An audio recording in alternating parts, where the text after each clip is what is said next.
ताज़ा तरीन अपलोड्स की नोटिफिकेशन हासिल करने के लिए हमारे चैनल को सब्सक्राइब करें और साथ में दिए गए घंटी के निशान को दबाना ना भूलें।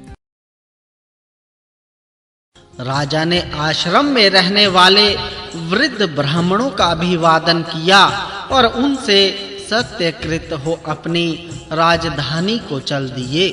वहां पहुंचने पर पुरोहितों ने बड़ी प्रसन्नता से ध्युमसेन का राज्य अभिषेक किया और उनके पुत्र महात्मा सत्यवान को युवराज बनाया। इसके बहुत समय बाद सावित्री के 100 पुत्र हुए, जो संग्राम में पीठ न दिखाने वाले और यश की वृद्धि करने वाले शूरवीर थे।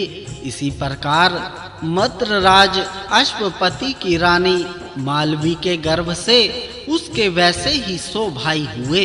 इस प्रकार सावित्री ने अपने को तथा माता-पिता, सास ससुर और पति के कुल, इन सभी को संकट से उबार लिया। इसी प्रकार यह सावित्री के समान शीलवती, कुलकामिनी, कल्याणी द्रौपदी भी आप सब का उद्धार कर देगी।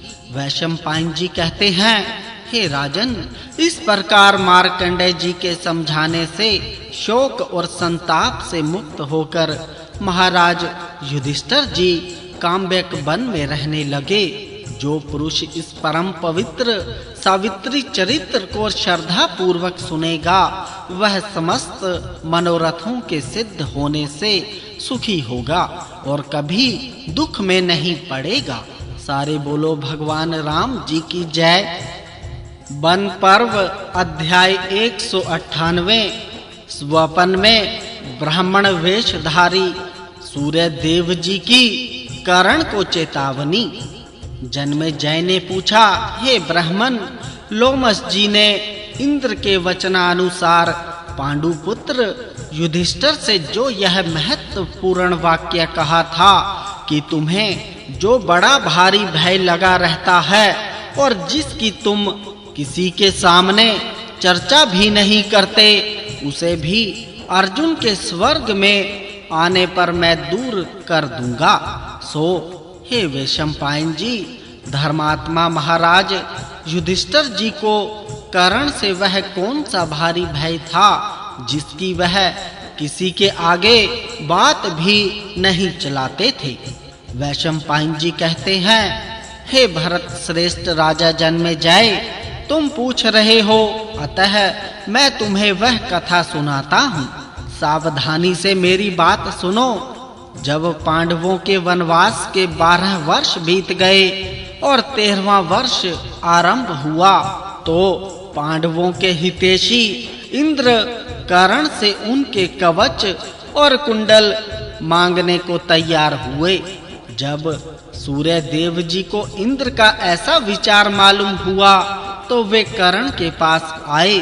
ब्राह्मण सेवी और सत्यवादी वीरवर कर्ण अत्यंत निश्चिंत होकर एक सुंदर बिछोने वाली बहुमूल्य सेज पर सोए हुए थे। सूर्य देव जी पुत्र स्नेहवश अत्यंत दयाद्र होकर वेदवेता ब्राह्मण के रूप में स्वपन अवस्था में उनके सामने आए और उनके हित के लिए समझाते हुए इस प्रकार कहने लगे, सत्यवादियों में श्रेष्ठ महाबाहु हे कर्ण, मैं स्नेहवश तुम्हारे परम हित की बात कहता हूँ, उस पर ध्यान दो। देखो, पांडवों का हित करने की इच्छा से देवराज इंद्र ब्राह्मण के रूप में तुम्हारे पास कवच और कुंडल मांगने के लिए आएंगे। वे तुम्हारे स्वभाव को जानते हैं तथा सारे संसार को भी तुम्हारे इस नियम का पता है कि किसी सत्य पुरुष के मांगने पर तुम उसकी अभिष्ट वस्तु दे देते हो और स्वयं कभी किसी से कुछ नहीं मांगते।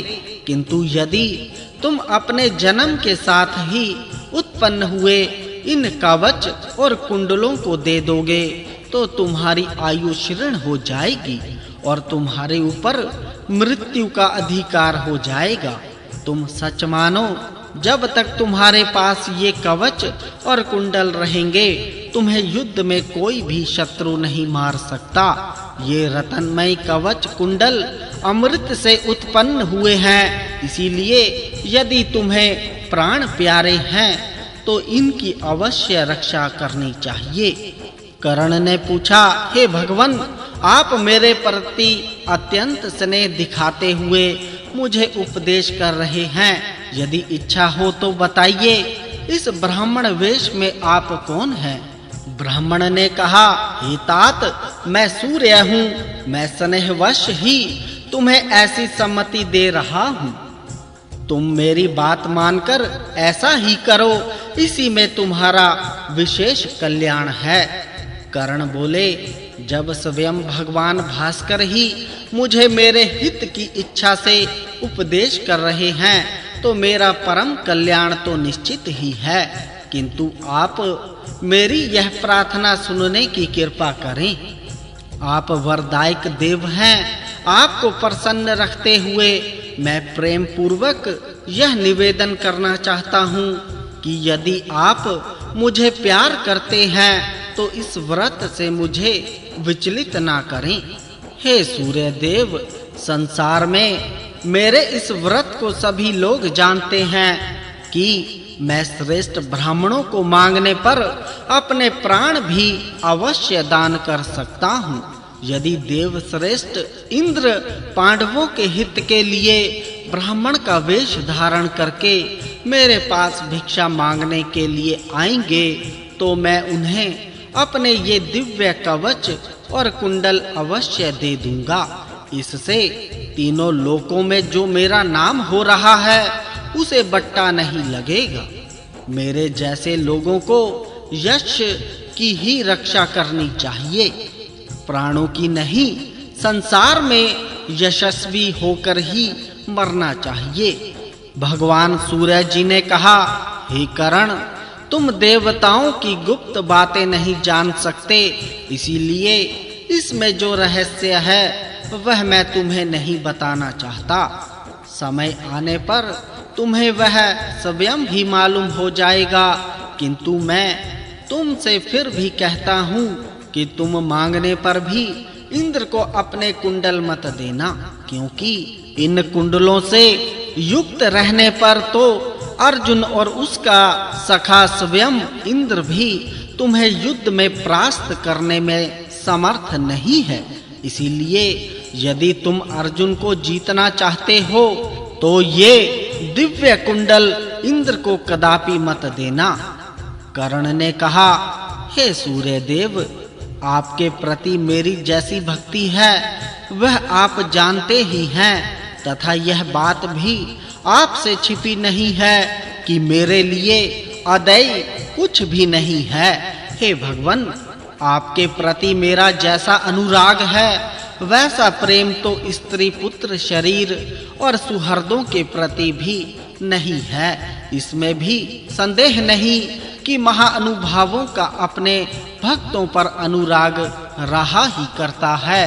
अतः इस नाते से आप जो मेरे हित की बात कह रहे हैं उसके लिए मैं आपको सिर झुकाता हूँ और आपको प्रसन्न रखते हुए बार-बार यही प्रार्थना करता हूँ कि आप मेरा अपराध क्षमा करें तथा मेरे इस व्रत का अनुमोदन करें, जिससे कि याचना करने पर मैं इंद्र को अपने प्राण भी दान कर सकूं। सूर्य जी बोले, अच्छा, यदि तुम अपने ये दिव्य कवच और कुंडल दो ही तो अपनी विजय के लिए उनसे यह प्रार्थना करना कि हे देवराज, आप मुझे अपनी शत्रुओं का संहार करने वाली अमोघ शक्ति दीजिए, तब मैं आपको कवच और कुंडल दूंगा। महाबाहो इंद्र जी की वह शक्ति बड़ी प्रबल है। जब तक वह सैकड़ों हजारों शत्रुओं का संहार नहीं कर लेती, तब तक छोड़ने वाले के हाथ में लौट कर नहीं आती। ऐसा कहकर भगवान सूर्य जी अंतर्धान हो गए। दूसरे दिन जप समाप्त करने के अनंतर कर्ण ने वे सब बातें सूर्य नारायण जी से कही। उन्हें सुनकर भगवान भास्कर जी ने मुस्कुराकर कहा, यह कोरा स्वप्न ही नहीं है, सब सच्ची घटना है। तब कर्ण भी उन बातों को ठीक समझकर शक्ति पाने की इच्छा से इंद्र जी की प्रतीक्षा करने लगे। वन पर्व अध्याय 199। कर्ण की जन्म कथा, कुंती की ब्राह्मण सेवा और वर प्राप्ति। जन्मेजय ने पूछा, हे मुनिवर, सूर्य देव जी ने जो गुहा बात कर्ण को नहीं बताई वह क्या थी, तथा कर्ण के पास जो कवच और कुंडल थे वे कैसे थे और उसे कहां से प्राप्त हुए थे? हे तपोधन, ये सब बातें मैं सुनना चाहता हूँ, कृपया वर्णन कीजिए। वैशंपायन जी बोले, हे राजन, मैं तुम्हें वह सूर्य देव जी की रहस्य बात बताता हूँ और यह भी सुनाता हूँ कि वे कवच और कुंडल कैसे थे। पुरानी बात है, एक बार राजा कुंती भोज के पास एक महान तेजस्वी ब्राह्मण आया। उसका शरीर बहुत ऊंचा था तथा मूछ, दाढ़ी और सिर के बाल बढ़े हुए थे। वह बड़ा ही दर्शनीय और भव्य मूर्ति था तथा हाथ में दंड लिए हुए था। उसका शरीर तेज से दमक रहा था और मधु के समान पिंगल वर्ण था। वाणी मधुर थी तथा तप और स्वाध्याय ही उसके आभूषण थे। उन ब्राह्मण देवता ने राजा से कहा, हे राजन, मैं आपके घर भिक्षा मांगने के लिए आया हूँ, किंतु आपको या आपके सेवकों को मेरा कोई अपराध नहीं करना होगा। यदि आपकी रुचि हो तो इस प्रकार मैं आपके यहाँ रहूंगा और इच्छा अनुसार आता जाता रहूंगा। तब राजा कुंती भोज ने प्रेम पूर्वक उनसे कहा, हे महामते, मेरी पृथा नाम की एक कन्या है। वह बड़ी सुशील, सदाचारिणी, संयमशीला और भक्तिमती है। वही पूजा और सत्कार पूर्वक आपकी सेवा किया करेगी। उसके शील सदाचार से आपको अवश्य संतोष होगा। ऐसा कहकर राजा ने विधिवत ब्राह्मण देवता का सत्कार किया और विशाल नयना पृथा के पास जाकर कहा, हे बेटी, ये महाभाग ब्राह्मण देवता हमारे यहाँ ठहरना चाहते हैं और मैंने तुझ पर पूरा भरोसा रखकर इनकी बात स्वीकार कर ली है। अतः किसी भी प्रकार मेरी बात को झूठी मत होने देना। ये जो कुछ मांगे वही चीज बिना अन्न खाए देती रहना। ब्राह्मण परम तेजो रूप और परम तप स्वरूप होता है। ब्राह्मणों को नमस्कार करने से ही सूर्य देव आकाश में प्रकाशित होते हैं। हे बेटी, उन ब्राह्मण देवता की परिचर्या का भार ही इस समय तुझे सौंपा जा रहा है। तू नियम पूर्वक नित्य प्रति इनकी सेवा करती रहना। हे पुत्री, मैं जानता हूँ कि तेरा बचपन से ही ब्राह्मणों के गुरुजनों के, बंधुओं के, सेवकों के, मित्र संबंधी और माताओं के तथा मेरे प्रति सब प्रकार आदर युक्त वर्ताव रहा है। इस नगर में अथवा अंतःपुर में ऐसा कोई पुरुष नहीं जान पड़ता जो तुझ से असंतुष्ट हो। तू वृषीण वंश में उत्पन्न हुई शूरसेन की लाडली कन्या है। तुझे बचपन में ही प्रीति पूर्वक राजा शूरसेन ने मुझे दत्तक रूप से दे दिया था। तू वसुदेव जी की बहन है और मेरी संतानों में सर्वश्रेष्ठ है। राजा शूरसेन ने ऐसी प्रतिज्ञा की थी कि अपनी प्रथम संतान मैं आपको दूंगा। उस प्रतिज्ञा के अनुसार ही उनके देने से तू मेरी पुत्री हुई। सोहे बेटी, यदि तू दर्प, दंभ और अभिमान को छोड़कर इन वरदायक ब्राह्मण देवता की सेवा करेगी तो अवश्य कल्याण प्राप्त करेगी। इस पर कुंती ने कहा, हे राजन, आपकी प्रतिज्ञा के अनुसार मैं बहुत सावधान रहकर इन ब्राह्मण देवता की सेवा करूंगी। ब्राह्मणों की पूजा करना तो मेरा स्वभाव ही है। इससे आपका प्रिय और मेरा परम कल्याण होगा। ये चाहे सायंकाल में आवे, चाहे सवेरे आवे, चाहे रात में आवे और चाहे आधी रात के समय आवे, इन्हें मैं किसी प्रकार कुपित होने का अवसर नहीं दूंगी। हे राजन, इसमें तो मेरा बड़ा लाभ है कि आपकी आज्ञा से रहकर ब्राह्मणों की सेवा करते हुए अपना कल्याण करूं। कुंती के ऐसा कहने पर राजा कुंती भोज ने उसे बार-बार हृदय से लगाया और उसे उत्साहित करते हुए उसका सारा कर्तव्य समझा दिया। राजा ने कहा, ठीक है हे कल्याणी, तुझे निशंक होकर ऐसा ही करना चाहिए। उससे ऐसा कहकर परम यशस्वी कुंती भोज ने उस ब्राह्मण देवता को यह कन्या सौंप दी और उनसे कहा, हे ब्राह्मण, मेरी यह कन्या छोटी आयु की है और बहुत सुख में पली है। यदि इससे कोई अपराध हो जाए तो आप उस पर ध्यान न दें। महाभाग ब्राह्मण लोग वृद्ध, बालक और तपस्वियों के तो अपराध करने पर भी प्राय क्रोध नहीं करते। यह सुनकर ब्राह्मण ने कहा, ठीक है। इसके पश्चात राजा ने उन्हें प्रसन्न होकर हंस और चंद्रमा के समान श्वेत प्रसाद में ले जाकर रखा। वहां अग्निशाला में उनके लिए एक तेजस्वी आसन बिछाया गया तथा उसी प्रकार पूरी उदारता से उन्हें भोजन आदि की समस्त वस्तुएं भी समर्पित की गई। राजपुत्री पृथा भी आलस्य और अभिमान को एक ओर रखकर उनकी परिचर्या में दत्तचित्त होकर लग गई। उसका आचरण बड़ा सराहनीय था। उसने शुद्ध मन से सेवा करके उन तपस्वी ब्राह्मण को पूर्णतया प्रसन्न कर दिया। उनके झिड़कने, बुरा भला कहने तथा अप्रिय भाषण करने पर भी पृथा उनको अप्रिय लगने वाला काम नहीं करती थी। उनका व्यवहार बड़ा अटपटा था।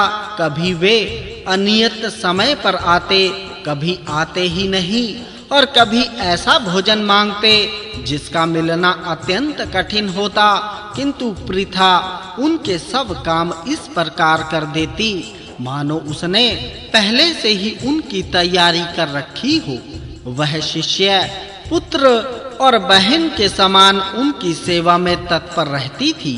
उसके शील स्वभाव और संयम में ब्राह्मण को बड़ा संतोष हुआ और वे उसके कल्याण के लिए पूरा प्रयत्न करने लगे। हे राजन, कुंती भोज सायंकाल और सवेरे दोनों समय पृथा से पूछा करते थे कि हे बेटी, ब्राह्मण देवता तुम्हारी सेवा से प्रसन्न है ना? यशस्विनी पृथा उन्हें यही उत्तर देती थी कि वे खूब प्रसन्न हैं। इससे उदार चित्त कुंती भोज को बड़ी प्रसन्नता होती थी। इस प्रकार 1 वर्ष पूरा हो जाने पर भी जब उन विप्रवर को पृथा का कोई दोष दिखाई नहीं दिया तो वे बड़े प्रसन्न हुए और उससे कहे, हे कल्याणी, तेरी सेवा से मैं बहुत प्रसन्न हूँ। तू मुझसे ऐसे वर मांग ले जो इस लोक में मनुष्यों के लिए दुर्लभ हैं।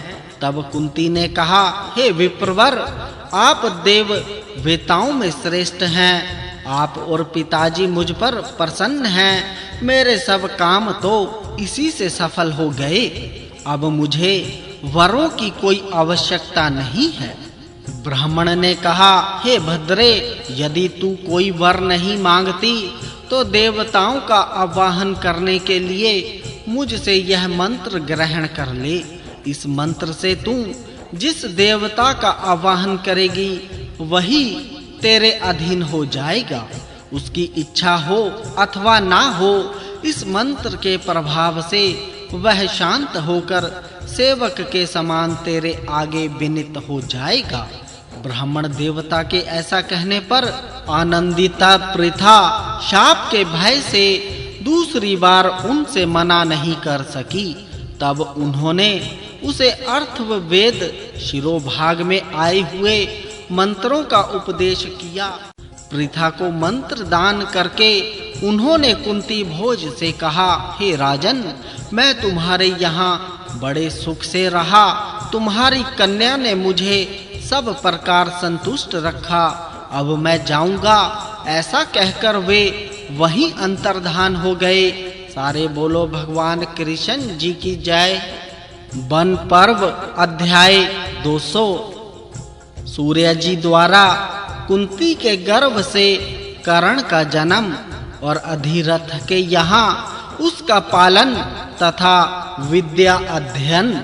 वैशंपायन जी कहते हैं, हे राजन, उन ब्राह्मण देवता के चले जाने पर वह कन्या मंत्रों के बलाबल के विषय में विचार करने लगी। उसने सोचा, उन महात्मा जी ने मुझे ये कैसे मंत्र दिए हैं, मैं शीघ्र ही इनकी शक्ति की परीक्षा करूंगी। एक दिन वह महल पर खड़ी हुई उदय होते हुए भगवान सूर्य जी की ओर देख रही थी। उस समय उसकी दृष्टि दिव्य हो गई और उसे दिव्य रूप कवच कुंडलधारी सूर्य नारायण जी के दर्शन होने लगे। उसी समय उसके मन में ब्राह्मण के दिए हुए मंत्रों की परीक्षा का कौतूहल हुआ। उसने विधिवत आचमन और प्रणाम करके सूर्य देव जी का आवाहन किया। इससे तुरंत ही वे उसके पास आ गए। उनका शरीर मधु के समान पिंगल वर्ण था। भुजाएं विशाल थी, ग्रीवा शंख के समान थी, मुख पर मुस्कान की रेखा थी, भुजाओं पर बाजूबंद और सिर पर मुकुट था तथा तेज से सारा शरीर दीप्यमान था। वे अपनी योग शक्ति से दो रूप धारण कर एक से संसार को प्रकाशित करते रहे और दूसरे से पृथा के पास आ गए। उन्होंने बड़ी मधुर वाणी से कुंती से कहा, हे भद्रे, तेरे मंत्र की शक्ति से मैं बलातः तेरे अधीन हो गया हूँ। बता, मैं क्या करूँ? अब तू जो चाहेगी वही मैं करूँगा। कुंती ने कहा, हे भगवन, आप जहाँ से आए हैं वहीं पधार जाइए। मैंने तो कौतूहल से ही आपका आवाहन किया था, इसके लिए आप मुझे क्षमा करें। भगवान सूर्य जी बोले, हे तन्वी, तू मुझसे जाने को कहती है तो मैं चला तो जाऊंगा, परंतु देवता का आवाहन करके उसे बिना कोई प्रयोजन सिद्ध किए लौटा देना न्याय अनुकूल नहीं है। हे सुंदरी, तेरी ऐसी इच्छा थी कि सूर्य से मेरे पुत्र हो, वह लोक में अतुलित पराक्रमी हो और कवच तथा कुंडल धारण किए हो। अतः तू मुझे अपना शरीर समर्पित कर दे। इससे तेरे जैसा तेरा संकल्प था वैसा ही पुत्र उत्पन्न होगा। कुंती बोली, हे राशि मलानिन, आप अपने विमान पर बैठकर पधारिए। अभी मैं कन्या हूँ, इसीलिए ऐसा अपराध करना मेरे लिए बड़े दुख की बात होगी। मेरे माता पिता और जो दूसरे गुरुजन हैं उन्हें ही इस शरीर को दान करने का अधिकार है। मैं धर्म का लोप नहीं करूंगी।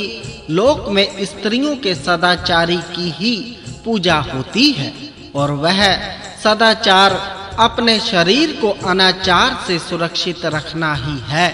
मैंने मूर्खता से मंत्र के बल की परीक्षा करने के लिए ही आपका आवाहन किया था।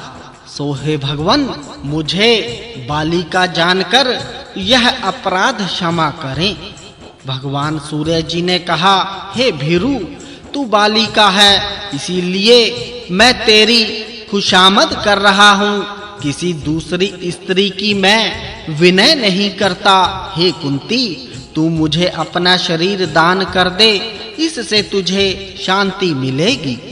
कुंती बोली, हे देव, मेरे माता-पिता तथा अन्य संबंधी अभी जीवित हैं, उनके रहते हुए तो यह सनातन विधि का लोप नहीं होना चाहिए। यदि आपके साथ मेरा यह शास्त्र विधि से विपरीत समागम हुआ तो मेरे कारण संसार में इस कुल की कीर्ति नष्ट हो जाएगी, और यदि आप इसे धर्म मानते हैं तो अपने बंधु जनों के दान ना करने पर भी मैं आपकी इच्छा पूर्ण कर सकती हूँ, किंतु आपको दुष्कर आत्मदान करने पर भी मैं सती ही रहूं, क्योंकि संसार में प्राणियों के धर्म, यश, कीर्ति और आयु आप ही के ऊपर अवलंबित हैं।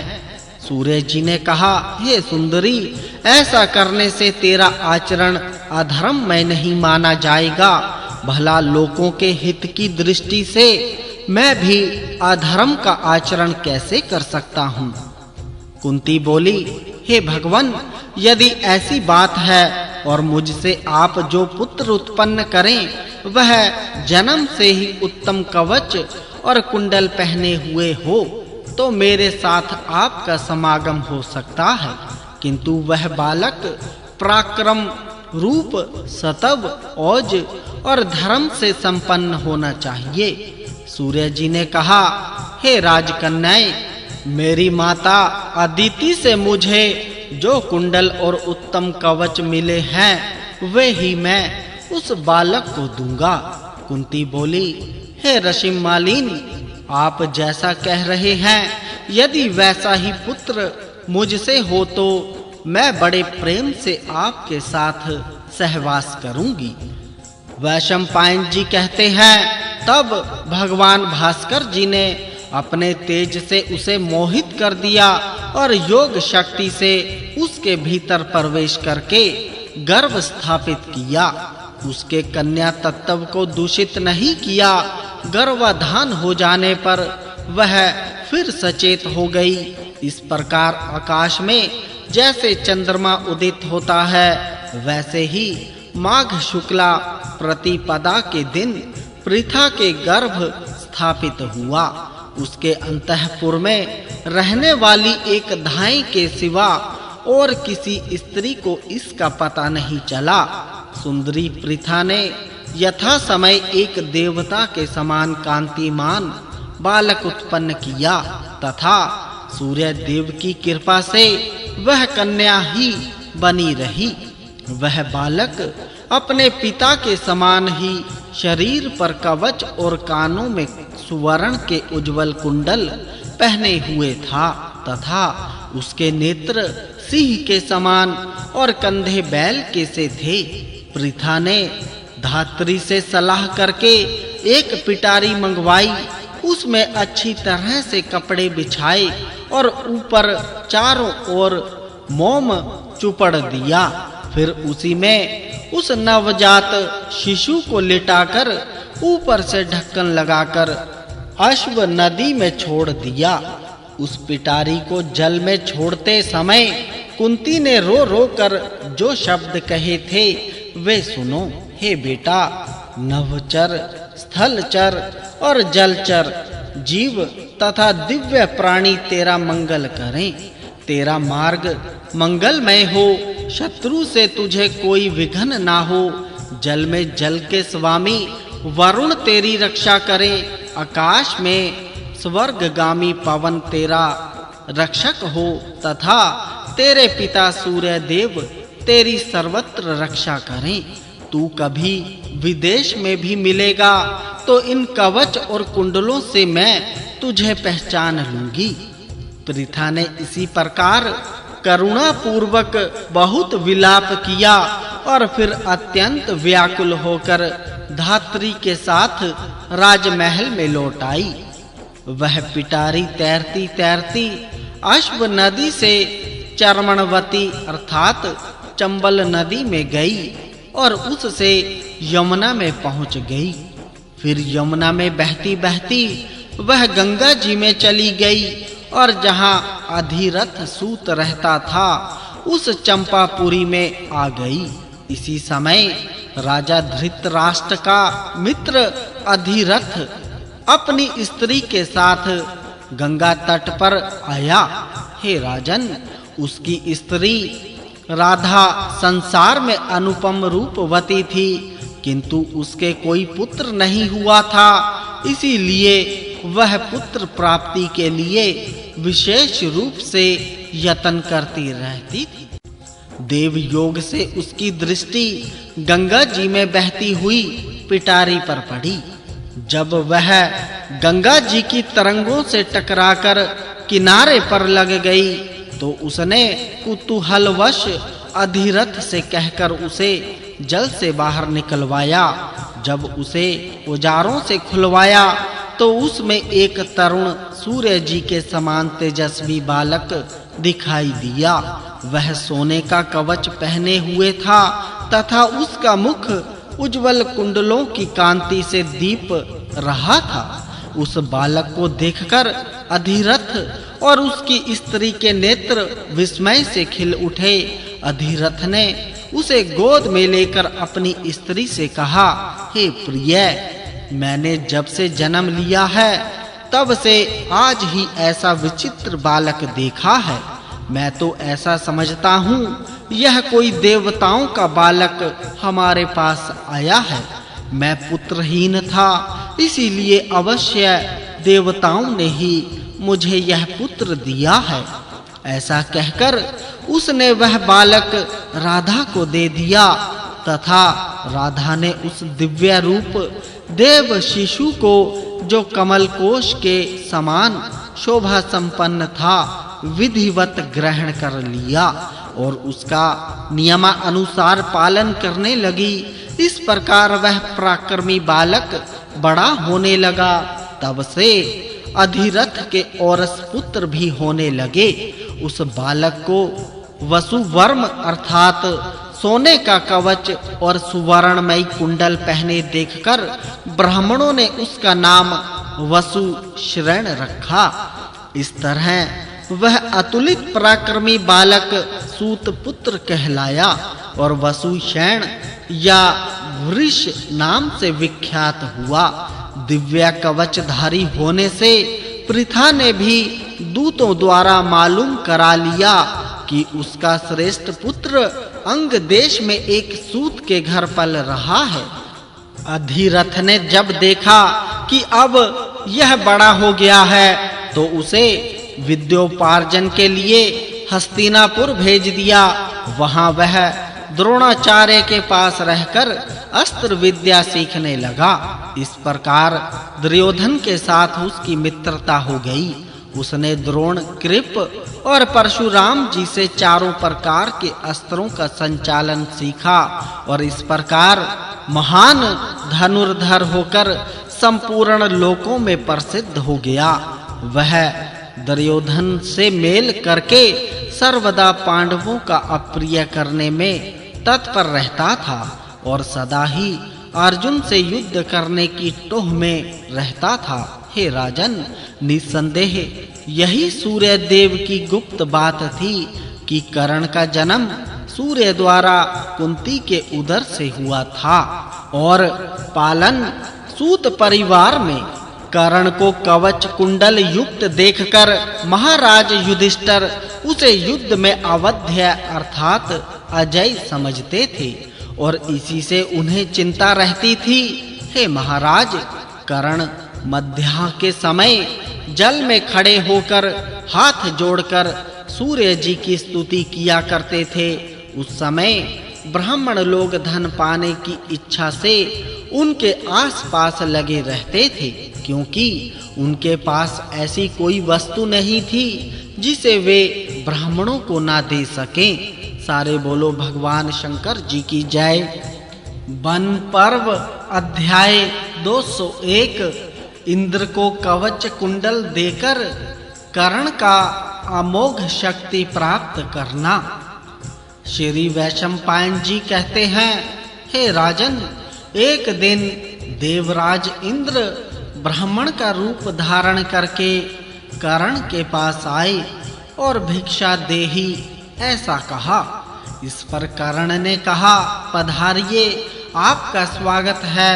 कहिए, मैं आपको सुवर्ण विभूषित स्त्रियां दूं या बहुत सी गौओं वाले गांव अर्पण करूं? आपकी क्या सेवा करूं?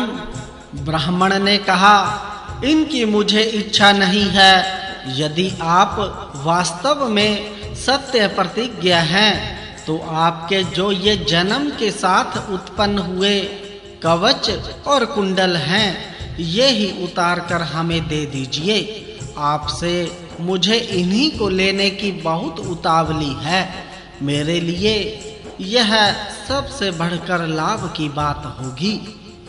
कर्ण ने कहा, हे विप्रवर, मेरे साथ उत्पन्न हुए ये कवच और कुंडल अमृतमय हैं। इनके कारण तीनों लोकों में मुझे कोई नहीं मार सकता।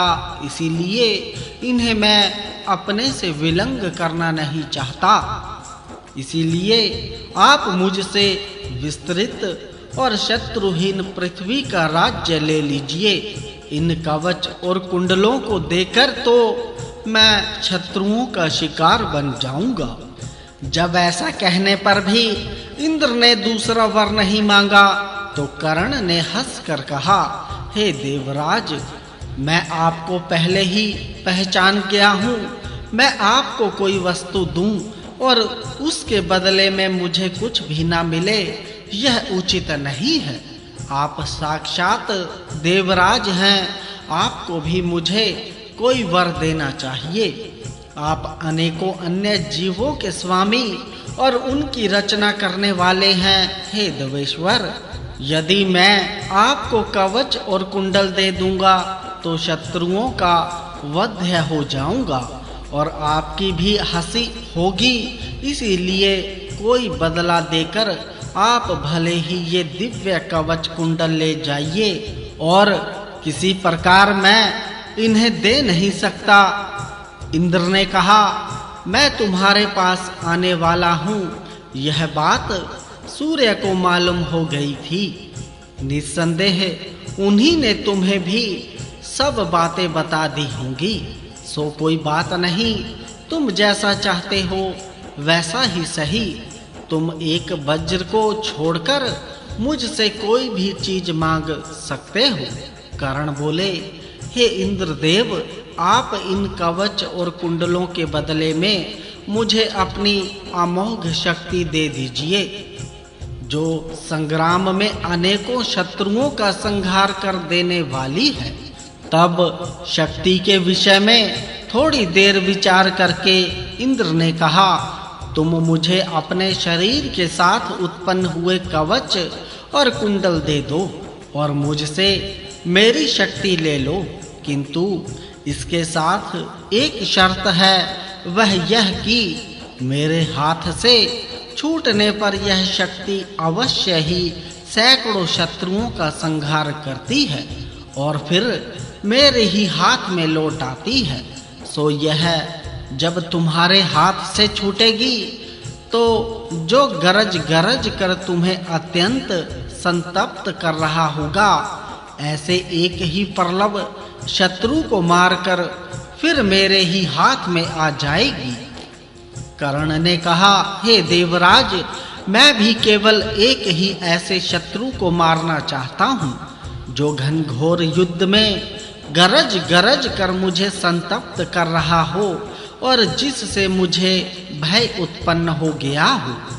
इंद्र बोले, तुम युद्ध में गरजते हुए एक प्रबल शत्रु को मारोगे तो सही, किंतु जिसे तुम मारना चाहते हो उसकी रक्षा तो भगवान श्री कृष्ण जी करते हैं, जिन्हें वेदज्ञ पुरुष अजित, बरारह और अचिंत्य नारायण कहते हैं।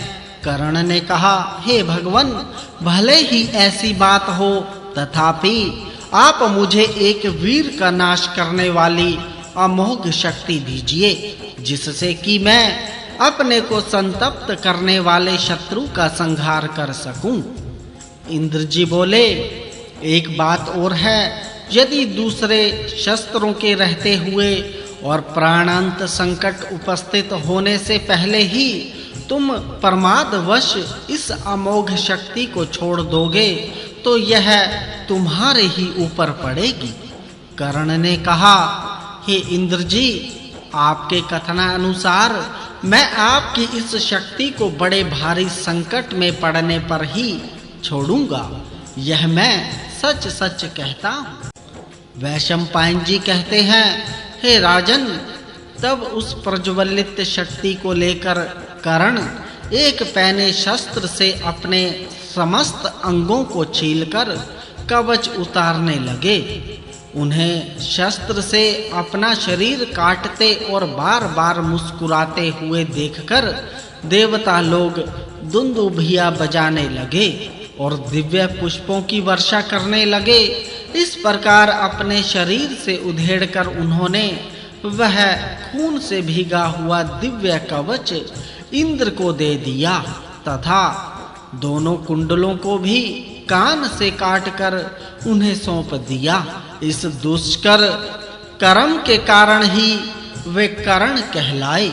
इस प्रकार कर्ण को ठग कर और उन्हें संसार में यशस्वी बनाकर इंद्र जी ने निश्चय किया कि अब पांडवों का काम सिद्ध हो गया। इसके पश्चात वे हंसते-हंसते देवलोक को चले गए। जब धृतराष्ट्र के पुत्रों को कर्ण के ठगे जाने का समाचार मालूम हुआ तो वे बड़े ही दुखी हुए और उनका सारा गर्व ढीला पड़ गया तथा वनवासी पांडवों ने कर्ण को ऐसी परिस्थिति में पड़ा सुना तो वे बड़े प्रसन्न हुए।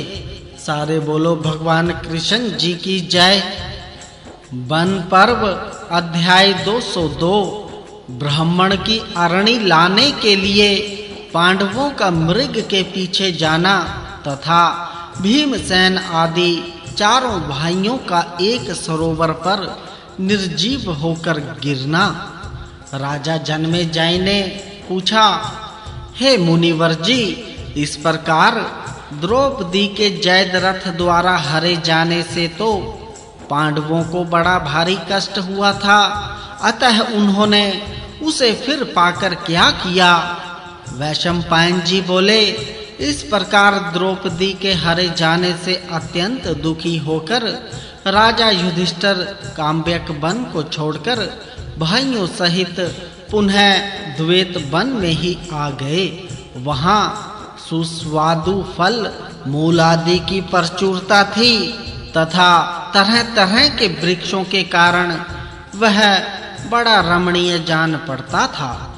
वहां वे मिताहारी होकर फला आहार करते हुए द्रौपदी के सहित रहने लगे।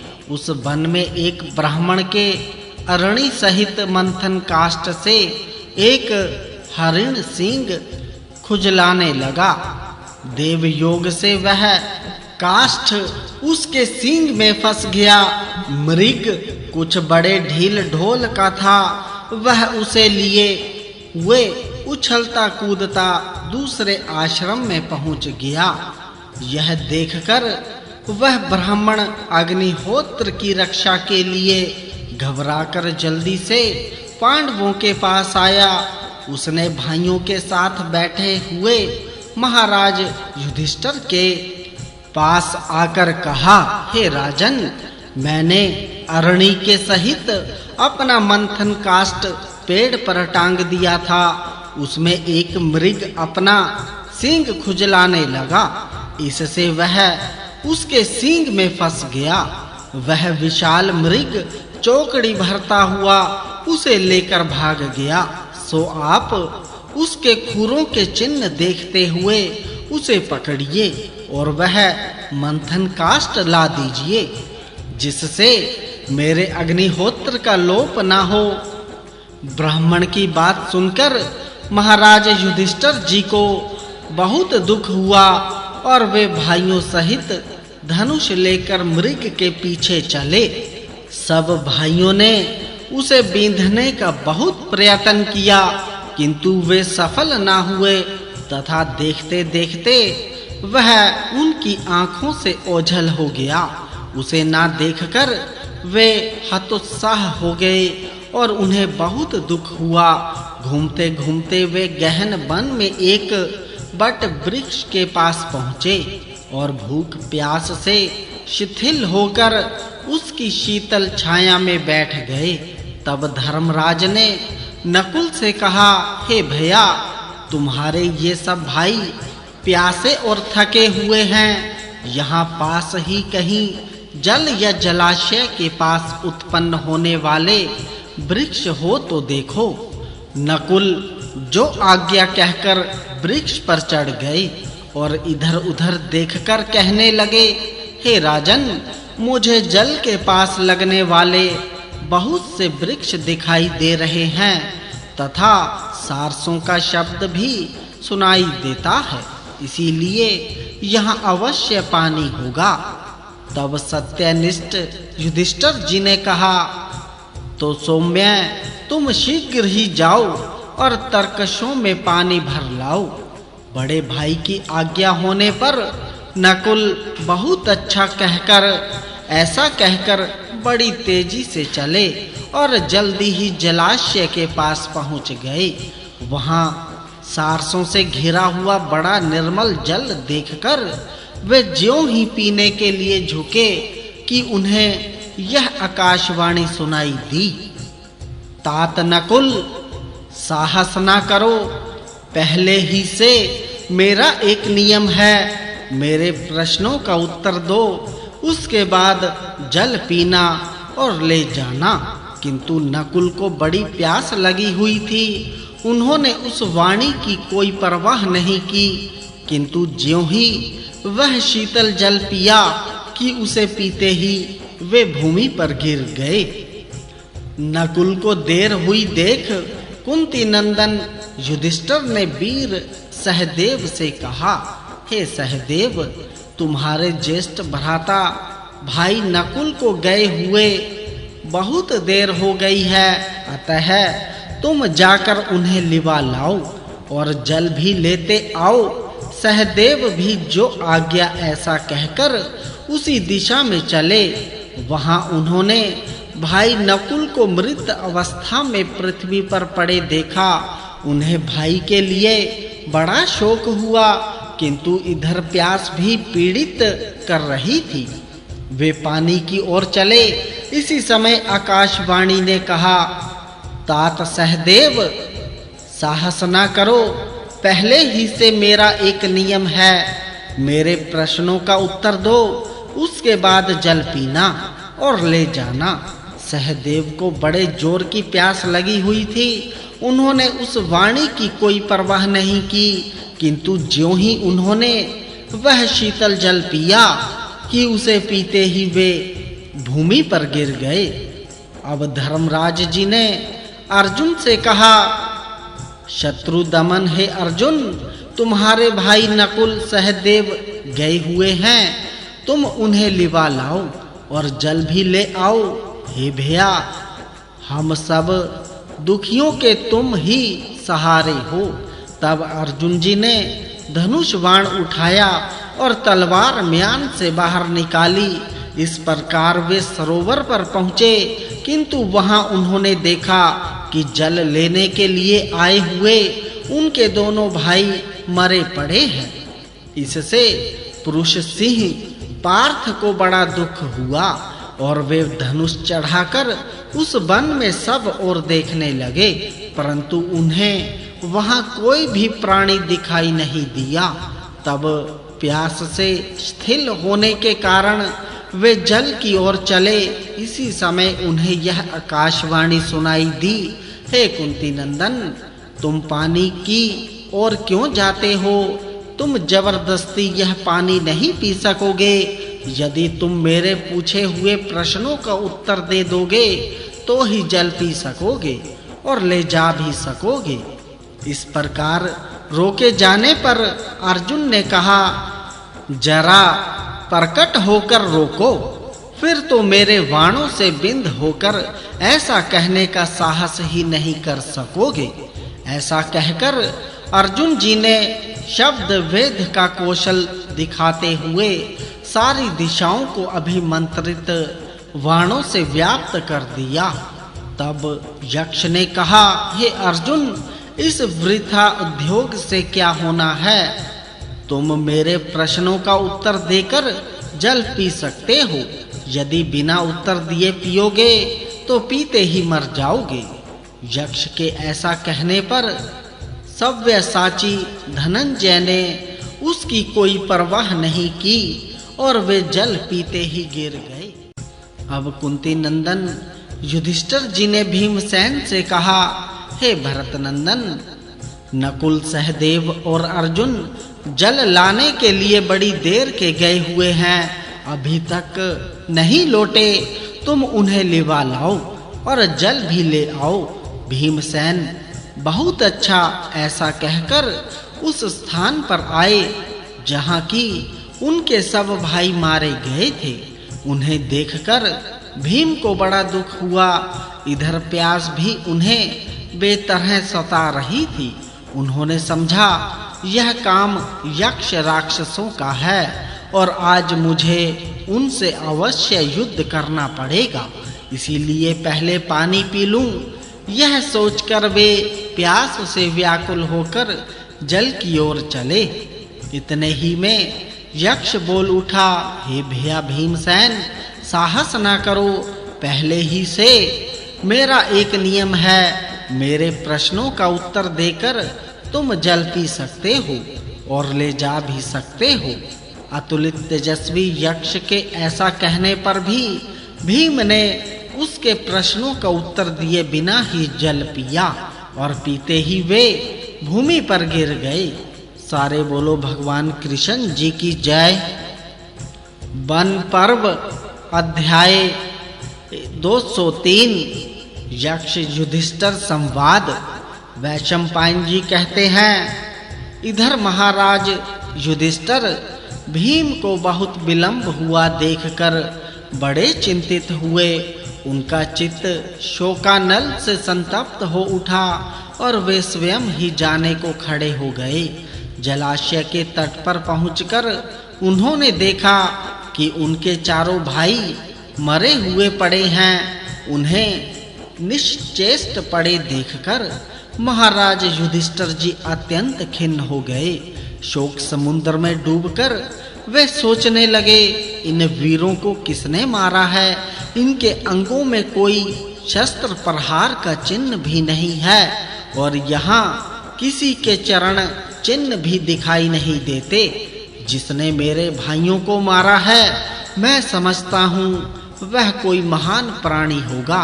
अच्छा, पहले मैं एकाग्रता पूर्वक इसके कारण का विचार करूं, अथवा जल पीने पर मुझे स्वयं ही इसका पता लग जाएगा।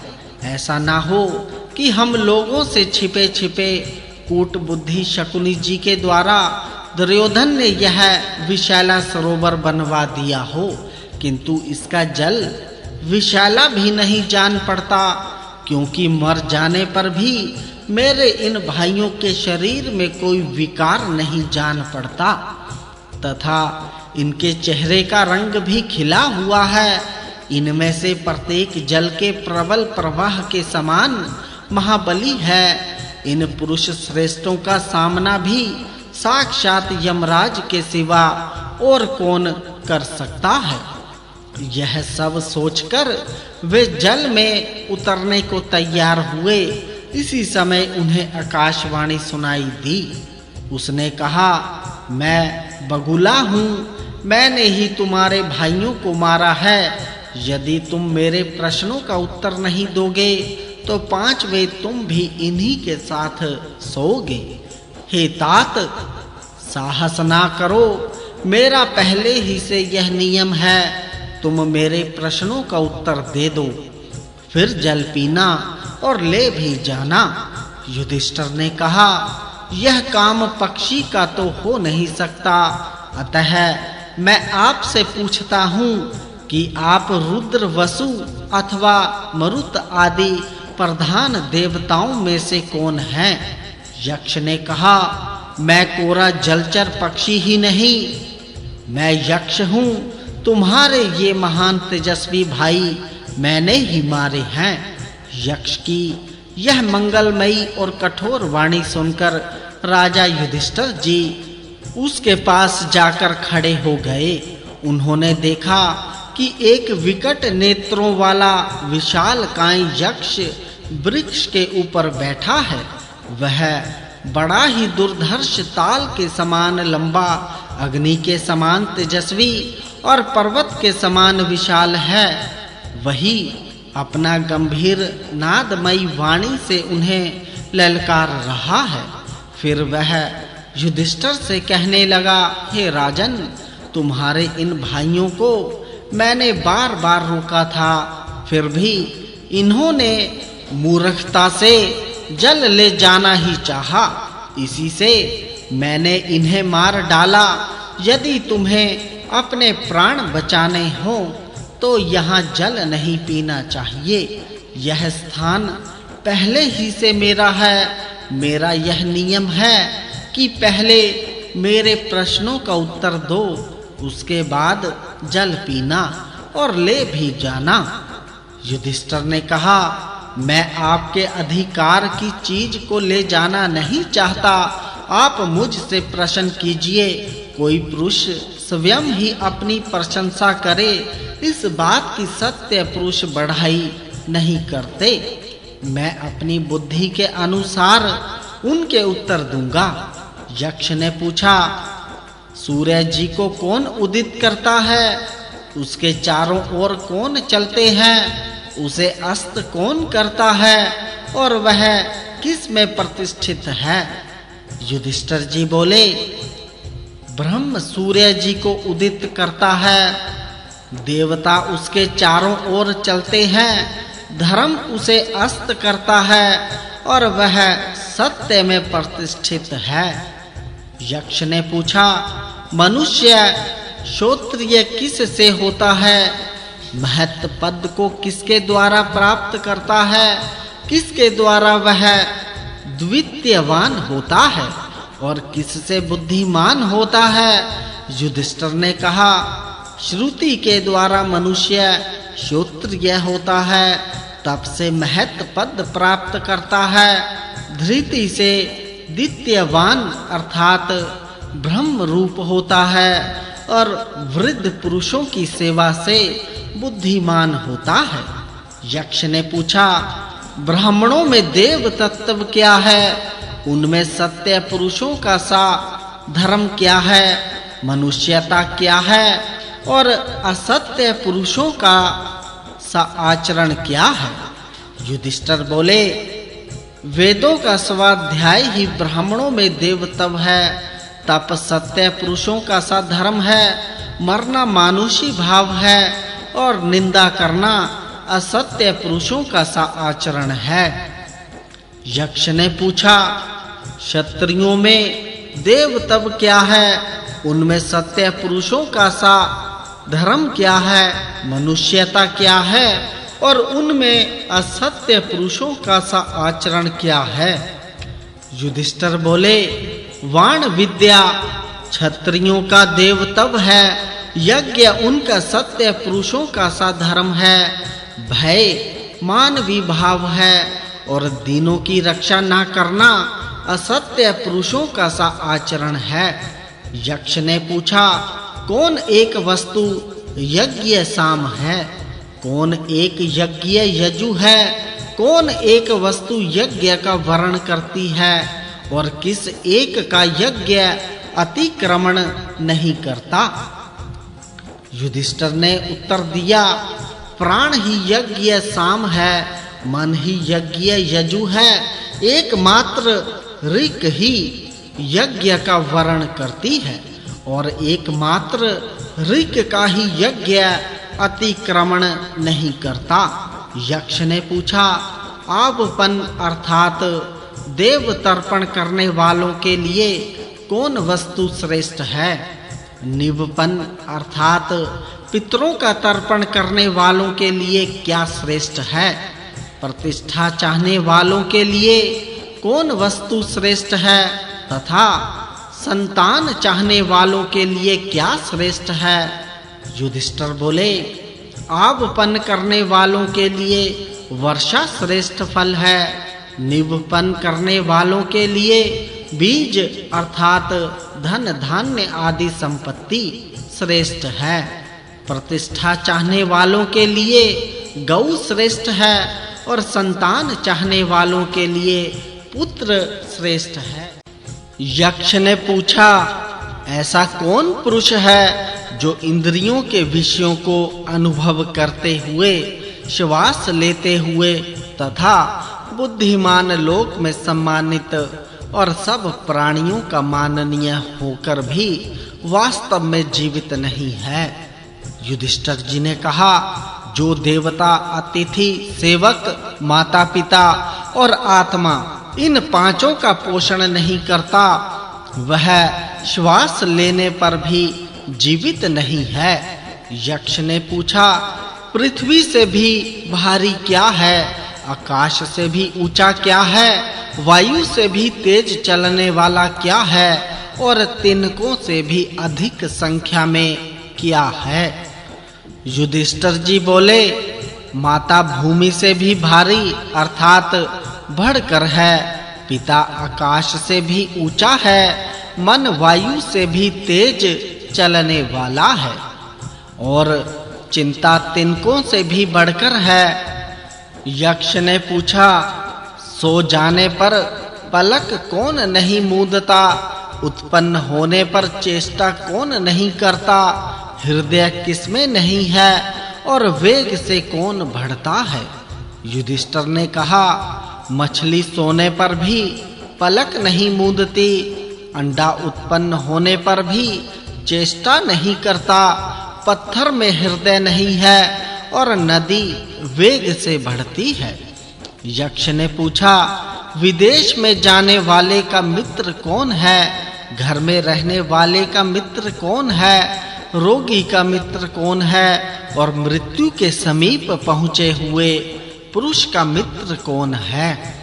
युधिष्ठिर बोले, साथ के यात्री विदेश में जाने वाले के मित्र हैं, स्त्री घर में रहने वाले की मित्र है, वेद रोगी का मित्र है और दान मुमूर्षु अर्थात मरने वाले पुरुष का मित्र है। यक्ष ने पूछा, समस्त प्राणियों का अतिथि कौन है? सनातन धर्म क्या है? अमृत क्या है? और यह सारा जगत क्या है?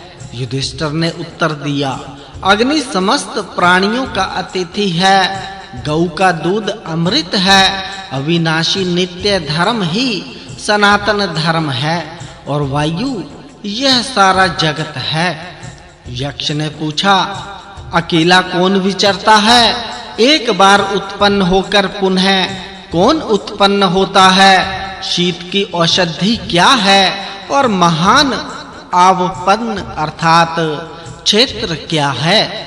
युधिष्ठिर बोले, सूर्य अकेला विचरता है, चंद्रमा एक बार जन्म लेकर पुनः जन्म लेता है, अग्नि शीत की औषधि है और पृथ्वी बड़ा भारी आवपन है। यक्ष ने पूछा, धर्म का मुख्य स्थान क्या है? यश का मुख्य स्थान क्या है? स्वर्ग का मुख्य स्थान क्या है और सुख का मुख्य स्थान क्या है? युधिष्ठिर ने कहा, धर्म का मुख्य स्थान दक्षता है, यश का मुख्य स्थान दान है, स्वर्ग का मुख्य स्थान सत्य है और सुख का मुख्य स्थान शील है। यक्ष ने पूछा, मनुष्य का आत्मा क्या है? उसका देवकृत सखा कौन है? उपजीवन अर्थात जीवन का सहारा क्या है और उसका परम आश्रय क्या है? युधिष्ठिर बोले, पुत्र मनुष्य का आत्मा है, स्त्री उसका देवकृत सखा है, मेघ उपजीवन है और दान परम आश्रय है। यक्ष ने पूछा, धन्यवाद के योग्य पुरुषों में उत्तम गुण क्या है? धनों में उत्तम धन क्या है? लाभों में प्रधान लाभ क्या है और सुखों में श्रेष्ठ सुख क्या है? युधिष्ठिर बोले, धन्य पुरुषों में दक्षता ही उत्तम गुण है, धनों में शास्त्र ज्ञान प्रधान है लाभों में आरोग्य प्रधान है और सुखों में संतोष श्रेष्ठ सुख है। यक्ष ने पूछा, लोक में श्रेष्ठ धर्म क्या है? नित्य फल वाला धर्म क्या है? किसको वश में रखने से शोक नहीं होता और किनके साथ की हुई संधि नष्ट नहीं होती? युधिष्ठिर बोले, लोक में दया श्रेष्ठ धर्म है। वेदोक्त धर्म नित्य फल वाला है। मन को वश में रखने से शोक नहीं होता और सत्य पुरुषों के साथ की हुई संधि नष्ट नहीं होती। यक्ष ने पूछा, किस वस्तु के त्यागने से मनुष्य प्रिय होता है? किसे त्यागने पर शोक नहीं करता? किसे त्यागने पर वह अर्थवान होता है और किसे त्याग कर सुखी होता है? युधिष्ठिर बोले, मान को त्यागने से मनुष्य प्रिय होता है। क्रोध को त्यागने पर शोक नहीं करता। काम को त्यागने पर वह अर्थवान होता है और लोभ को त्याग कर सुखी होता है। यक्ष ने पूछा, ब्राह्मण को किस लिए दान दिया जाता है? नट और नर्तकों को क्यों दान देते हैं? सेवकों को दान देने का क्या प्रयोजन है और राजा को क्यों दान दिया जाता है? युधिष्ठिर ने कहा, ब्राह्मण को धर्म के लिए दान दिया जाता है। नट नर्तकों को यश के लिए दान इनाम देते हैं। सेवकों को उनके भरण पोषण के लिए दान अर्थात वेतन दिया जाता है और राजा को भय के कारण दान अर्थात कर देते हैं। यक्ष ने पूछा, जगत किस वस्तु से ढका हुआ है? किसके कारण वह प्रकाशित नहीं होता? मनुष्य मित्रों को किस लिए त्याग देता है और स्वर्ग में किस कारण से नहीं जाता? युधिष्ठिर ने उत्तर दिया, जगत अज्ञान से ढका हुआ है। तमोगुण के कारण वह प्रकाशित नहीं होता। लोभ के कारण मनुष्य मित्रों को त्याग देता है और आसक्ति के कारण स्वर्ग में नहीं जाता। यक्ष ने पूछा, पुरुष किस प्रकार मरा हुआ कहाँ जाता है? राष्ट्र किस प्रकार मरा हुआ कहलाता है? श्राद्ध किस प्रकार मृत हो जाता है और यज्ञ कैसे मृत हो जाता है? युधिष्ठिर बोले, दरिद्र पुरुष मरा हुआ है। बिना राजा का राज्य मरा हुआ है। क्षत्रिय ब्राह्मण के बिना श्राद्ध मृत हो जाता है और बिना दक्षिणा का यज्ञ मरा हुआ है। यक्ष ने पूछा, दिशा क्या है? जल क्या है? अन्न क्या है? विष क्या है? और श्राद्ध का समय क्या है? यह बताओ। युधिष्ठिर ने कहा, सत्य पुरुष दिशा है, आकाश जल है, गौ अन्न है, प्रार्थना अर्थात कामना विष है और ब्राह्मण ही श्राद्ध का समय है। यक्ष ने पूछा, उत्तम क्षमा क्या है? लज्जा किसे कहते हैं? तप का लक्षण क्या है और दंभ क्या कहलाता है? युधिष्ठिर ने कहा, द्वंद्वों को सहना क्षमा है। ना करने योग्य काम से दूर रहना लज्जा है। अपने धर्म में रहना तप है और मन का दमन दम है। यक्ष ने पूछा, हे राजन, ज्ञान किसे कहते हैं? शम क्या कहलाता है? दया किसका नाम है? और आर्जव अर्थात सरलता किसे कहते हैं? युधिष्ठिर बोले, वास्तविक वस्तु को ठीक-ठीक जानना ज्ञान है। चित्त की शांति शम है। सबके सुख की इच्छा रखना दया है और समचित होना आर्जव अर्थात सरलता है। यक्ष ने पूछा, मनुष्यों का दुर्जय शत्रु कौन है? अनंत व्याधि क्या है? साधु कौन माना जाता है और असाधु किसे कहते हैं? युधिष्ठिर ने कहा, क्रोध दुर्जय शत्रु है। लोभ अनंत व्याधि है। जो समस्त प्राणियों का हित करने वाला हो वह साधु है और निर्दयी पुरुष असाधु है। यक्ष ने पूछा, हे राजन, मोह किसे कहते हैं? मान क्या कहलाता है? आलस्य किसे जानना चाहिए और शोक किसे कहते हैं? युधिष्ठिर बोले, धर्म मूढ़ता ही मोह है, आत्माभिमान ही मान है। धर्म न करना आलस्य है और अज्ञान शोक है। यक्ष ने पूछा, ऋषियों ने स्थिरता किसे कहा है? धैर्य क्या कहलाता है? स्नान किसे कहते हैं और दान किसका नाम है?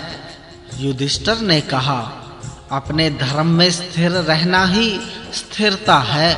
इंद्रिय निग्रह धैर्य है। मानसिक मलों को छोड़ना स्नान है और प्राणियों की रक्षा करना दान है।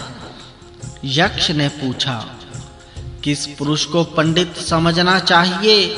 नास्तिक कौन कहलाता है? मूर्ख कौन है?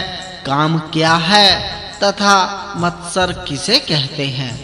युधिष्ठिर ने कहा, धर्मज्ञ को पंडित समझना चाहिए। मूर्ख नास्तिक कहलाता है और नास्तिक मूर्ख है जो जन्म मरण रूप संसार का कारण है।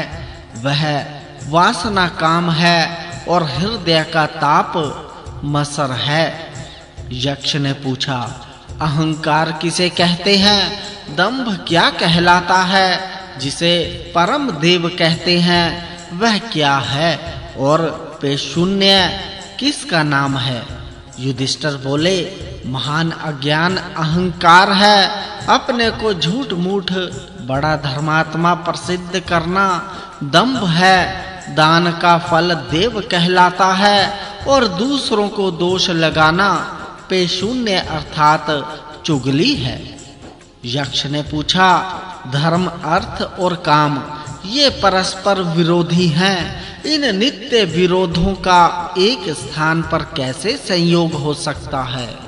युधिष्ठिर ने कहा, जब धर्म और भार्या परस्पर वशवर्ती हो तो धर्म, अर्थ और काम तीनों का संयोग हो जाता है। यक्ष ने पूछा, भरत, हे श्रेष्ठ, अक्षय नरक किस पुरुष को प्राप्त होता है? युधिष्ठिर बोले, जो पुरुष भिक्षा मांगने वाले किसी अकिंचन ब्राह्मण को स्वयं बुलाकर फिर उसे नहीं देता वह अक्षय नरक प्राप्त करता है। जो पुरुष वेद धर्म शास्त्र ब्राह्मण देवता और पितृ धर्मों में मिथ्या बुद्धि रखता है वह अक्षय नरक प्राप्त करता है। तथा धन पास रहते हुए भी जो लोभवश दान और भोग से रहित है तथा पीछे से यह कह देता है कि मेरे पास है ही नहीं, वह अक्षय नरक प्राप्त करता है। यक्ष ने पूछा, हे राजन, कुल आचार, स्वाध्याय और शास्त्र श्रवण इनमें से किसके द्वारा ब्राह्मण तत्व सिद्ध होता है? यह बात निश्चय करके बताओ। युधिष्ठिर ने कहा, हे प्रिय यक्ष, सुनो, कुल स्वाध्याय और शास्त्र श्रवण इनमें से कोई भी ब्राह्मण तत्व में कारण नहीं है। निसंदेह आचार ही ब्राह्मण तत्व में कारण है। अतः प्रयत्न पूर्वक सदाचार की रक्षा करनी चाहिए। ब्राह्मण को तो इस पर विशेष रूप से दृष्टि रखनी आवश्यक है, क्योंकि जिसका सदाचार अक्षुण्ण है उसका ब्राह्मणत्व भी बना हुआ है, और जिसका आचार नष्ट हो गया वह तो स्वयं भी नष्ट हो गया। पढ़ने वाले, पढ़ाने वाले तथा शास्त्र का विचार करने वाले ये सब तो व्यसनी और मूर्ख ही हैं। पंडित तो वही है जो अपने कर्तव्य का पालन करता है। चारों वेद पढ़ा होने पर भी यदि कोई दूषित आचार वाला है तो वह किसी भी प्रकार शूद्र से बढ़कर नहीं है। वस्तुतः जो अग्निहोत्र में तत्पर और जितेंद्रिय है वही ब्राह्मण कहा जाता है। यक्ष ने पूछा, बताओ मधुर वचन बोलने वाले को क्या मिलता है? सोच विचार कर काम करने वाला क्या पा लेता है? जो बहुत से मित्र बना लेता है उसे क्या लाभ होता है? और जो धर्मनिष्ठ है उसे क्या मिलता है? युधिष्ठिर ने कहा, मधुर वचन बोलने वाला सबको प्रिय होता है। सोच विचार कर काम करने वाले को अधिकतर सफलता मिलती है। जो बहुत से मित्र बना लेता है वह सुख से रहता है, और जो धर्मनिष्ठ है उसे सद्गति मिलती है। यक्ष ने पूछा, सुखी कौन है? आश्चर्य क्या है? मार्ग क्या है? और वार्ता क्या है? मेरे इन 4 प्रश्नों का उत्तर दो।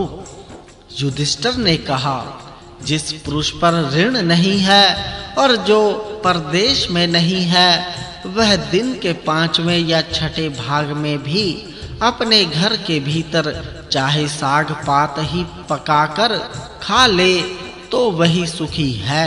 रोज-रोज प्राणी यमराज के घर जा रहे हैं, किंतु जो बचे हुए हैं वे सर्वदा जीते रहने की इच्छा करते हैं। इससे बढ़कर और क्या आश्चर्य होगा? तर्क की कहीं स्थिति नहीं है, श्रुतियां भी भिन्न-भिन्न हैं, एक ही ऋषि नहीं है जिसका वचन प्रमाण माना जाए, तथा धर्म का तत्व गुहा में निहित है, अर्थात अत्यंत गूढ़ है। अतः जिससे महापुरुष जाते रहे हैं वही मार्ग है।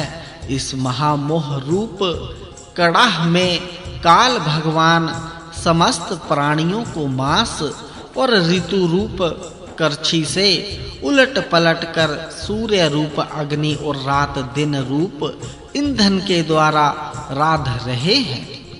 यही वार्ता है।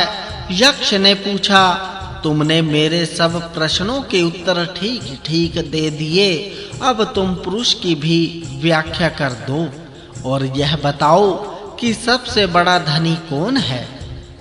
युधिष्ठिर बोले, जिस व्यक्ति के पुण्य कर्मों की कीर्ति का शब्द जहां तक स्वर्ग और भूमि को स्पर्श करता है वहीं तक वह पुरुष भी है। जिसकी दृष्टि में प्रिय अप्रिय सुख दुख और भूत भविष्यतः ये जोड़े समान हैं, वही सबसे धनी पुरुष है। यक्ष ने कहा, हे राजन, जो सबसे धनी पुरुष है उसकी तुमने ठीक-ठीक व्याख्या कर दी। इसीलिए अपने भाइयों में से जिस एक को तुम चाहो वही जीवित हो सकता है। युधिष्ठिर बोले, हे यक्ष, यह जो श्याम वर्ण अरुण नयन सुविशाल शाल वृक्ष के समान ऊंचा और चौड़ी छाती वाला महाबाहु नकुल है वही जीवित हो जाए। यक्ष ने कहा, हे राजन, जिसमें 10,000 हाथियों के समान बल है उस भीम को छोड़कर तुम नकुल को क्यों जिलाना चाहते हो? तथा जिसके बाहुबल का सभी पांडवों को पूरा भरोसा है उस अर्जुन को भी छोड़कर तुम्हें नकुल को जिला देने की इच्छा क्यों है? युधिष्ठिर ने कहा, यदि धर्म का नाश किया जाए तो वह नष्ट हुआ धर्म ही कर्ता को भी नष्ट कर देता है, और यदि उसकी रक्षा की जाए तो वही कर्ता की भी रक्षा कर लेता है। इसी से मैं धर्म का त्याग नहीं करता, जिससे कि नष्ट होकर धर्म ही मेरा नाश न कर दे। मेरा ऐसा विचार है कि वस्तुतः सबके प्रति समान भाव रखना परम धर्म है। लोग मेरे विषय में ऐसा ही समझते हैं कि राजा युधिष्ठिर धर्मात्मा है।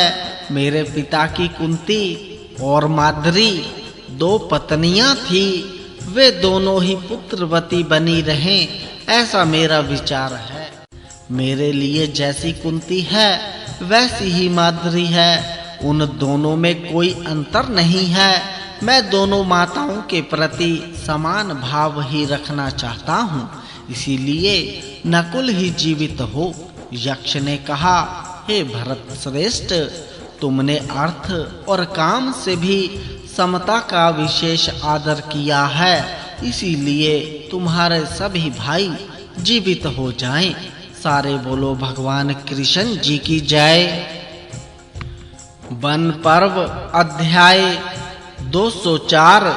सब पांडवों का जीवित होना, महाराज युधिष्ठिर जी का वर पाना तथा पांडवों का अज्ञातवास के लिए सब ब्राह्मणों से विदा होना।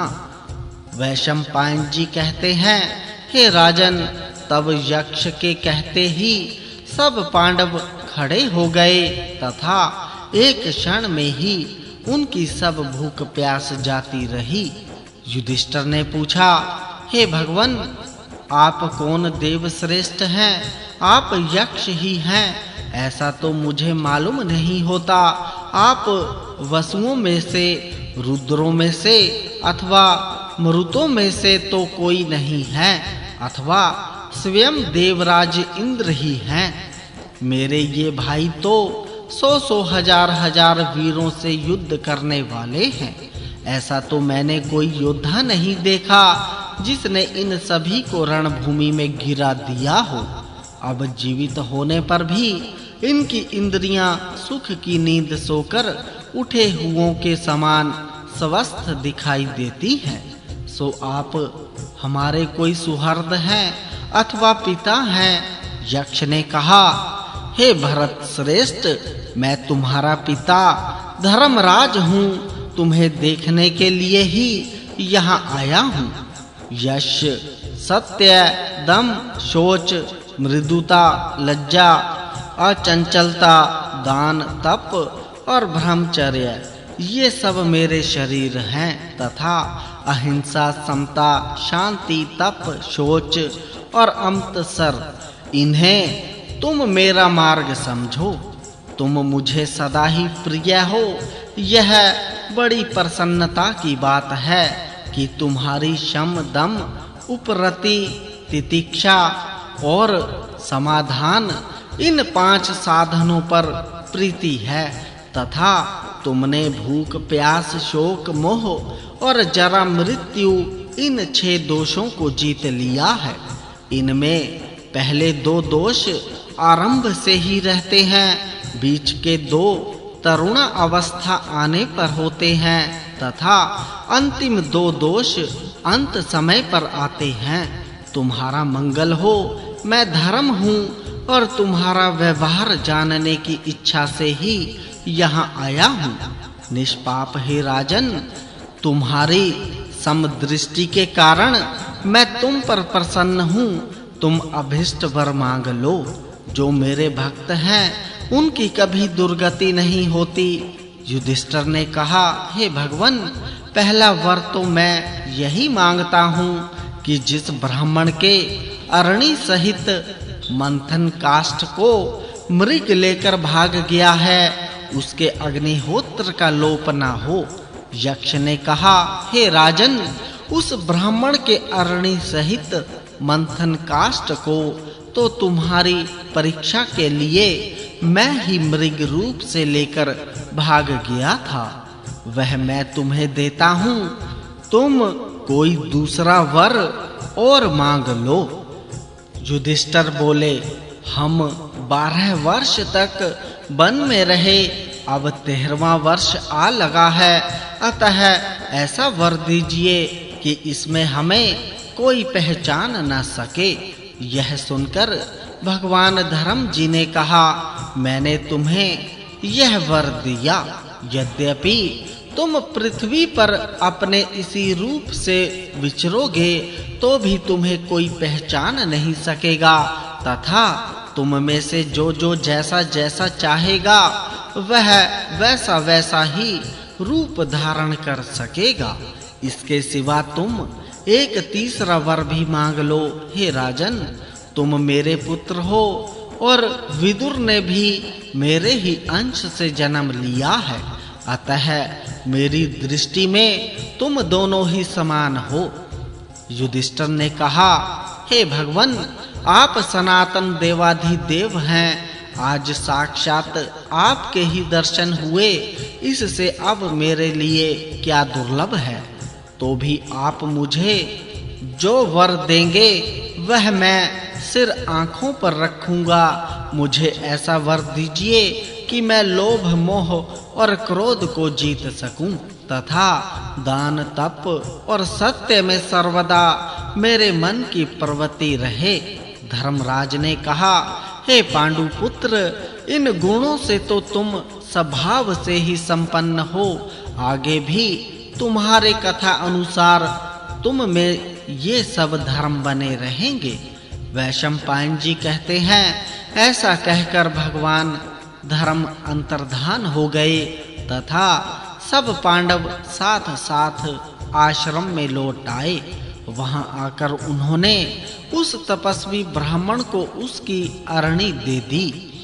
जो लोग इस श्रेष्ठ आख्यान को ध्यान में रखेंगे, उनके मन की अधर्म में, सुहृद विद्रोह में, दूसरों का धन हरने में, पर स्त्री गमन में अथवा कृपणता में कभी प्रवृत्ति नहीं होगी। वैशंपायन जी कहते हैं, हे राजन, धर्मराज की आज्ञा पाकर सत्य पराक्रमी पांडव लोग अज्ञात रहने के लिए 13वें वर्ष में गुप्त रूप से रहे थे। वे सब बड़े नियम, व्रत आदि पालन करने वाले थे। एक दिन वे अपने प्रेमी वनवासी तपस्वियों के साथ बैठे थे। उस समय अज्ञातवास के लिए आज्ञा लेने के लिए उन्होंने हाथ जोड़कर कहा, हे मुनिगण, हम 12 वर्ष तक तरह-तरह की कठिनाइयां सहते हुए वन में निवास करते रहे हैं। अब हमारे अज्ञातवास का 13वां वर्ष शेष है। इसमें हम छिप कर रहेंगे। आप हमें इसके लिए आज्ञा देने की कृपा करें। दुरात्मा दुर्योधन, कर्ण और शकुनी ने हमारे पीछे गुप्तचर लगा दिए हैं तथा पूर्ववासी और सब जनों को सचेत कर दिया है कि यदि हमें कोई आश्रय देगा तो उसके साथ कड़ाई का व्यवहार किया जाएगा। अतः अब हमको किसी दूसरे राष्ट्र में जाना होगा। अतः आप हमें प्रसन्नता से अन्यंत्र जाने की आज्ञा प्रदान करें। तब समस्त वेद वेता मुनि और यतियों ने उन्हें आशीर्वाद दिए और उनसे फिर भी भेंट होने की आशा रखकर वे अपने-अपने आश्रमों को चले गए। फिर धूम्य जी के साथ 5 पांडव खड़े हुए और द्रौपदी के सहित वहां से चल दिए। एक कोस आकर वे दूसरे ही दिन से अज्ञातवास आरंभ करने के लिए आपस में सलाह करने के लिए बैठ गए। सारे बोलो भगवान श्री कृष्ण जी की जय। वन पर्व संपूर्ण हुआ। श्री गणेशाय नमः। संक्षिप्त महाभारत विराट पर्व अध्याय 205। विराट नगर में कौन क्या कार्य करे, इसके विषय में पांडवों का विचार। नारायणं नमस्कृत्य नरं चैव नरोत्तमं देवीं सरस्वतीं व्यासं ततो जयमुदीरयेत्। अर्थात अंतर्यामी नारायण स्वरूप भगवान श्री कृष्ण जी, उनके सखा नर रतन अर्जुन, उनकी लीला प्रकट करने वाली माता भगवती सरस्वती और उसके वक्ता भगवान व्यास जी को नमस्कार करके आसुरी संपत्तियों का नाश करके अंतःकरण पर विजय प्राप्त कराने वाले महाभारत ग्रंथ का पाठ करना चाहिए। जन्मेजय जी ने पूछा, हे ब्राह्मण, मेरे पर पितामह ने दुर्योधन के भय से कष्ट उठाते हुए विराट नगर में अपने अज्ञातवास का समय किस प्रकार पूरा किया तथा दुख पर दुख उठाने वाली पतिव्रता द्रौपदी भी वहां कैसे छिप कर रह सकी।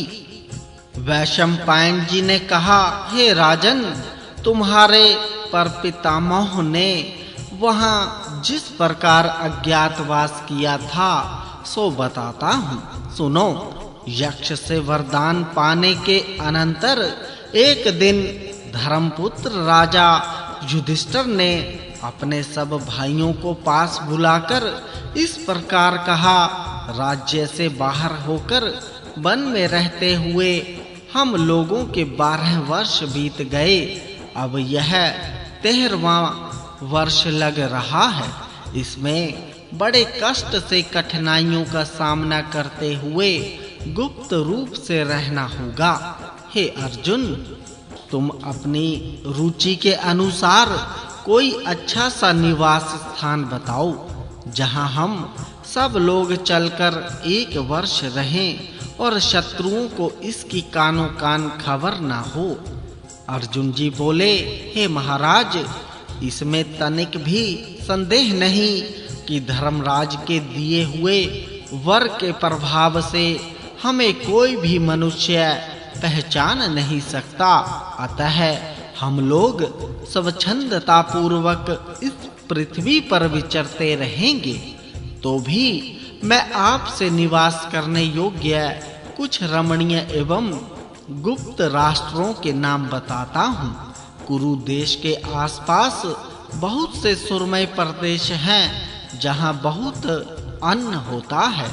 उनके नाम ये हैं पंचाल, चेदी, मत्स्य, शूरसेन, पटचर, दशारण, नवराष्ट्र, मल्ल, शाल्व, सुगंधर, कुंती राष्ट्र, सुराष्ट्र और अवंती। इनमें से किसी भी देश को आप निवास के लिए पसंद कर लें, उसी में हम सब लोग इस वर्ष रहेंगे। युधिष्ठिर ने कहा, तुम्हारे बताए हुए देशों में से मत्स्य देश का राजा विराट बहुत बलवान है और पांडु वंश पर प्रेम भी रखता है। साथ ही वह उदार धर्मात्मा और वृद्ध भी है। इसीलिए विराट नगर में ही हम 1 वर्ष तक निवास करें और राजा का कुछ काम करते रहें। किंतु अब तुम लोग यह बताओ कि मत्स्य देश में रहते हुए हम राजा विराट के किन-किन कामों को कर सकते हैं। अर्जुन जी ने पूछा, हे नरदेव, आप उनके राष्ट्र में कैसे रह सकेंगे अथवा कौन सा काम करने से विराट नगर में आपका मन लगेगा। युधिष्ठिर बोले, मैं पासा खेलने की विद्या जानता हूँ और वह खेल मुझे पसंद भी है। इसीलिए कंक नामक ब्राह्मण बनकर राजा के पास जाऊंगा और उनकी राजसभा का एक सभासद बना रहूंगा। मेरा काम होगा राजा, मंत्री तथा राजा के संबंधियों को पासा खिलाकर प्रसन्न रखना। हे भीमसेन, अब तुम बताओ कौन सा काम करने से विराट के यहाँ प्रसन्नता पूर्वक रह सकोगे। भीमसेन ने कहा, मैं रसोई बनाने के काम में चतुर हूँ, अतः बल्लभ नामक रसोइया बनकर राजा के दरबार में उपस्थित होऊंगा। युधिष्ठिर, अच्छा, अर्जुन क्या काम करेगा? अर्जुन जी बोले, मैं हाथों में शंख तथा हाथी दांत की चूड़ियां पहनाकर सिर पर चोटी गूंथ लूंगा और अपने को नपुंसक घोषित कर बरहन्नला नाम बताऊंगा। मेरा काम होगा राजा विराट के अंतःपुर की स्त्रियों को संगीत और नृत्य कला की शिक्षा देना। साथ ही उन्हें कई प्रकार के बाजे बजाना भी सिखाऊंगा। इस तरह नर्तकी के रूप में मैं अपने को छिपाए रखूंगा। युधिष्ठिर जी बोले, भैया हे नकुल, अब तुम अपनी बात बताओ। राजा विराट के यहाँ तुम्हारे द्वारा कौन सा कार्य संपन्न हो सकेगा? नकुल बोले, मुझे अश्व विद्या की विशेष जानकारी है। घोड़ों को चाल सिखलाना, उनकी रक्षा और पालन करना तथा उनके रोगों की चिकित्सा करना, इन सब कार्यों में मैं विशेष कुशल हूँ। अतः राजा के यहाँ जाकर मैं अपना नाम ग्रंथिक बताऊंगा और उनका अश्वपाल बनकर रहूंगा। अब युधिष्ठिर जी ने सहदेव जी से पूछा, हे भैया, राजा के पास जाकर तुम किस प्रकार अपना परिचय दोगे और कौन सा काम करके अपने स्वरूप को गुप्त रख सकोगे? सहदेव बोले, मैं राजा विराट की गौओं की संभाल रखूंगा। कितनी ही उदत गौएं क्यों ना हो, मैं उसे काबू में कर लेता हूँ। गौओं के दुहने और परीक्षा करने में भी मैं कुशल हूँ। गौओं के जो लक्षण या चरित्र मंगलमय होते हैं, उनका भी मुझे अच्छा ज्ञान है। मैं उन शुभ लक्षणों वाले बैलों को भी जानता हूँ, जिनके मूत्र को सूंघ लेने मात्र से बांझ स्त्री भी गर्भ धारण कर सकती है। इसीलिए मैं गौओं की सेवा करूंगा। मेरा नाम होगा तंतीपाल। मुझे कोई पहचान नहीं सकता। मैं अपने कार्य से राजा को प्रसन्न कर लूंगा। अब युधिष्ठिर द्रौपदी की ओर देखकर कहने लगे, यह द्रुपद कुमारी तो हम लोगों को प्राणों से भी अधिक प्यारी है। भला यह वहां जाकर कौन सा कार्य करेगी? द्रौपदी बोली, हे महाराज, आप मेरे लिए चिंता ना करें। जो स्त्रियां दूसरों के घर सेवा के कार्य करती हैं, उन्हें सरंधरी कहते हैं। अतः मैं सरंधरी कहकर अपना परिचय दूंगी। केशों के श्रृंगार का कार्य मैं अच्छी तरह जानती हूँ। पूछने पर बताऊंगी कि मैं द्रौपदी की दासी थी। मैं स्वतः अपने को छिपा कर रखूंगी। इसके अलावा विराट की रानी सुदेशना भी मेरी रक्षा करेगी। अतः आप मेरी ओर से निश्चिंत रहें। सारे बोलो भगवान कृष्ण जी की जय।